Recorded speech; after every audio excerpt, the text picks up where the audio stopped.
గుర్తుపెట్టుకోండి, వాసనలో ఉండండి, ఉండి వెతకండి ఎక్కడ తీర్థం ఉంది. ఎందువల్ల మీ ఇక్కడ ఆ శివాలయాన్ని మనం ఎప్పుడు శివాలయం అక్కడ రాసి పెడతారు, సురేశ్వర ఆలయం రాసి పెట్టారు. సూర్య భగవానుడు ఇక్కడికి వచ్చి ఇంద్రదేవుడు ఆయనకు శపమిస్తే ఆ శాపం తొలగిపోవాలి, అమ్మవారి దండం పెట్టి ఇక్కడికి వచ్చి ఆ యొక్క సూర్య అది పరమాత్ముడు, లేకపోతే దత్తమే.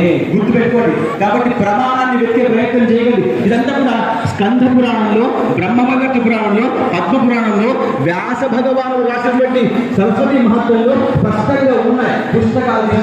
మీ సమయం ఉందా? మీకంటే సమయం ఉందా? మీ ఎందుకు పుస్తకాల విషయం లేదు కాబట్టి పుస్తకాన్ని పట్టుకుంటే పరమాత్మ తీసుకుందండి. విగ్రహాలు రాకండి, దేవత జేజమక్కు వాడు 100 అంటాడు, వీడు 80 వాడు ఏమంటాడు 100 అంటాడు, వీడు ఏమంటాడు 80 అంటాడు. అంటే 80 రూపాయలకి పరమాత్మని కొనుక్కొస్తామని ఆలోచన. పరమాత్మని కొనుక్కుంటే వస్తాడా? పరమాత్మ అలా కొనుక్కుంటే రాదు. పరమాత్మని చూడు రావాలి అంటే మీరు తీసుకోవాలి. లోపల వస్తుంది, కొడుకు పెట్టి పట్టేది. కాబట్టి ఆ కార్తీక మాసంలో ఎలాగైతే అందరూ కూడా పుణ్యాన్ని సంపాదించుకుంటూ వస్తున్నారో ఆ పుణ్యాన్ని మనమందరూ కూడా విడిమని సంపాదించుకోవాలి. ఎవరెవరు చేశారు మనం కథాంశం మొత్తం వింటాం. కథ వింటాం లేదా? దాంట్లో 5 అధ్యాయాలు ఉన్నాయి.